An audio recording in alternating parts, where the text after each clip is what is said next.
হয়েছে? ভাই আমার নাম জাহাঙ্গীর আলম, আমার বাড়ি মাহমুদনগর। এখানে ব্রিজ নাই, বহু প্রাচীনকাল থেকে মানুষ হেঁটে যাচ্ছে মাহমুদনগর থেকে টাঙ্গাইল শহরে।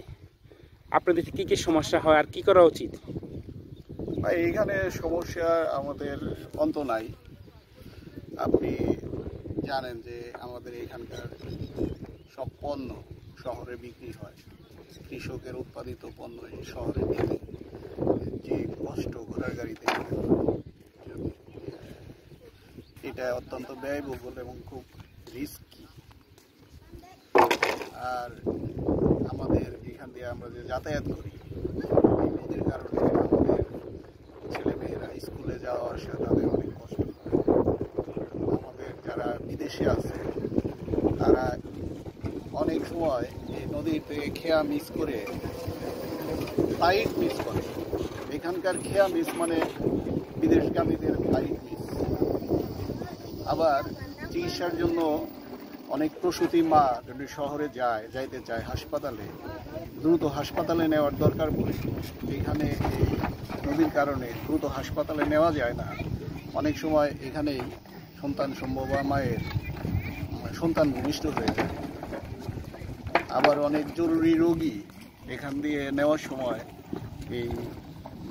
এই নদীতে ব্রিজ না থাকার কারণে এখানে মারা গেছে এমন নজিরও আছে।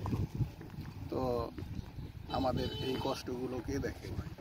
এই পথ এই টাঙ্গাইল থেকে যাতায়াত কোন কোন এলাকার লোক যাতায়াত করে এই এলাকা দিয়ে? এইটা মাহমুদনগর ধলেশ্বরী নদী। এই নদী দিয়ে এইখানে আপনার যে সিরাজগঞ্জের চৌহালি উপজেলার একটা বিরাট অংশ তারা এখান দিয়ে যাতায়াত করে। নাগরপুরের যে ভাররা ইউনিয়নের পশ্চিমাংশ যেটা শাহজানি এলাকা, তারা এখান দিয়ে ভাররা ইউনিয়নের মানুষ এখান দিয়ে যাতায়াত করে। মাহমুদনগর, কাতুলি, কাকুয়া, হুগরা এবং শহরের মানুষও এখান দিয়ে যাতায়াত করে। আচ্ছা, এখানে তো নাম করা সাবেক স্বরাষ্ট্রমন্ত্রী মাহমুদুর খান ছিল, তারপরে আব্দুল মান্নান ছিল, তাই না? তো এদের আমলেও তারপরেও এই বড় একটা সমস্যার সমাধান কেন হয়নি, কিংবা কোনো ধরনের আশ্বাস পাওয়া গেছিল এর আগে পূর্বে? আমাদের জননেতা আব্দুল মান্নান উনি খুব অল্প দিন ক্ষমতায় ছিলেন, আপনি জানেন। আমাদের এই এলাকার গর্ব অহংকার আমাদের মেজর জেনারেল মাহমুদুল হাসান, তিনিও কিন্তু এতদিন ক্ষমতায় ছিলেন না। যে এইখানে তিনি অনেক উন্নয়ন করেছেন, এই ব্রিজের কাজ তিনি শেষ করে এনেছিলেন।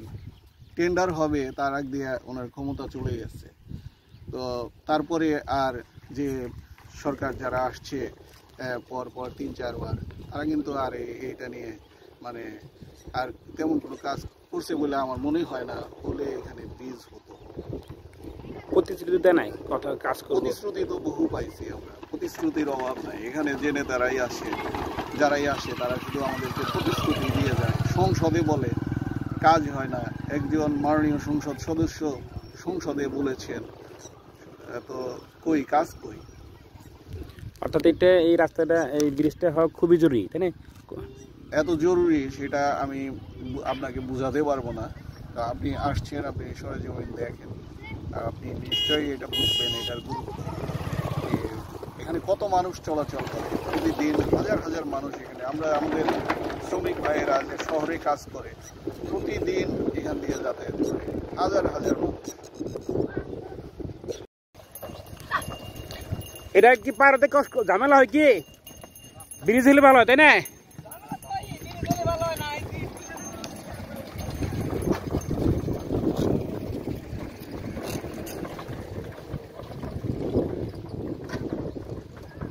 পূর্বে আপনার নাম কি? আপনার বাসা কোথায়? প্রতিদিন পার হন, তাই না?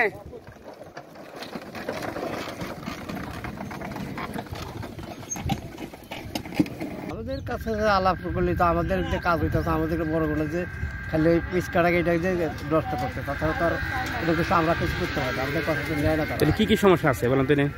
এখন সমস্যার ভিতরে কথা কয় ওই, আর কথা কয় যে এখানে বাড়ি নেই, ঘর নেই, কবু খাই, নানান ধরনের কথা হয়।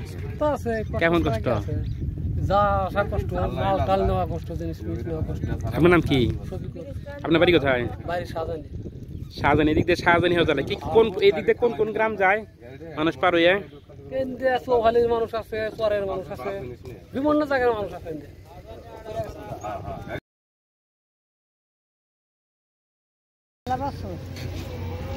আপনার নাম কি? আমার নাম রাউজা।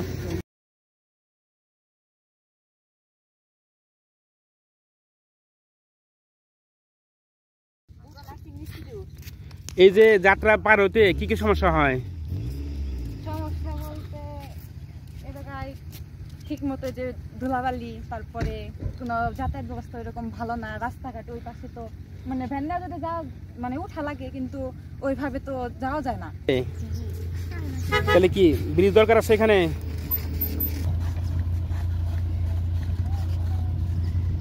কষ্ট হয়, মাল সাবনে বারবার পার করতে পারি এই না। যে ব্রিজ করতে কি আমরা আপনার জমি জমা চলে গেছে না? আপনার জমি থেকে আমার নিজস্ব ওই পয়েন্ট করতে যে আমার খেতে ওটা 15 বিঘার পলট। টাকা দিবে না সরকার থেকে? সরকার দিলে দিব, না দিলে আমরা কি করার আছে? ও টাকা না দিলে কিছু না জমা দিলে- মরুম। আচ্ছা, আপনার বাসা কোথায়? আমাদের বাড়িতে পশ্চিম পাড়, নদীর কি কি পশ্চিম পাড়। আপনার নাম কি? আমার নাম মোল্লাবালি। কি কি সমস্যা বলেন তো? এখন আমাদের খুব বেকার, আমাদের পারাপার চলাফেরা খুব কষ্ট এই নদীর কারণে। হুম, ব্রিজটা গেলে আমাকে সবচেয়ে উপকার হয়, আমরা শান্তি পাই। বন্যার সময় নদী পার হওয়া লাগে নৌকায়, আর অন্য মাসে আপনার কি হয় তখন যে ছোট ব্রিজে চলাচল করতে মানে বালুরও পাড়ায় যেতে হয়। না ব্রিজের খুব দরকার, আপনারা এই বহু মানুষ যাতায়াত করে, এই রোডে তো বহু মানুষ যাতায়াত করে।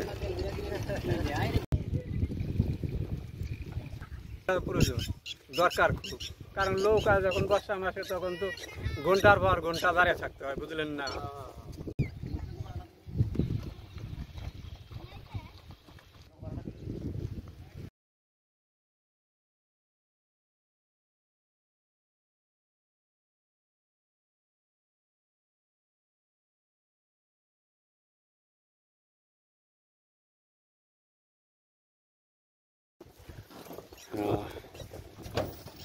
এখন বর্তমানে ইজারা সিস্টেমটা কেমন? 1 বছর পরেই না 3 বছর? 1 বছর, তাই না? আপনি কতদিন যাবত ইজারাদার হিসেবে আছেন? 25-26 বছর হয়েছে।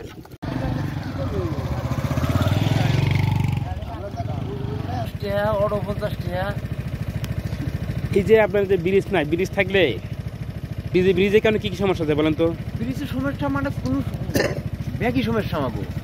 ইনকর ছাত্র স্কুল আছে, তারপরে মাস্টার আছে, তারপরে অনেক ধরনের লোক নাগরপুর চৌহালি কোটি কোটি লোকের কষ্ট আমাকে এই রাস্তায় সমস্যা। তাহলে ব্রিজ হলে এই কোটি কোটি মানুষের সুবিধা সুবিধা হতো। মানে চাকরিজীবী তো আছে, অনেক ধরনের লোকজন আছে, এরকম তো কোনো এটা তো একটা প্রতিষ্ঠান আছে এদিকে। হ্যাঁ, আমার চৌহালি আছে, আমার নাগরপুর আছে, অনেক চাকরিজীবী তো লোক আছে আমার এলাকায়, বুঝছেন কি? সব ধরনের সব লোকের আমাকে সমস্যা। আমাকে ইজারা হলে অল্প, কত? এই 1-1.5 লাখ টাকা ইজারা যায়।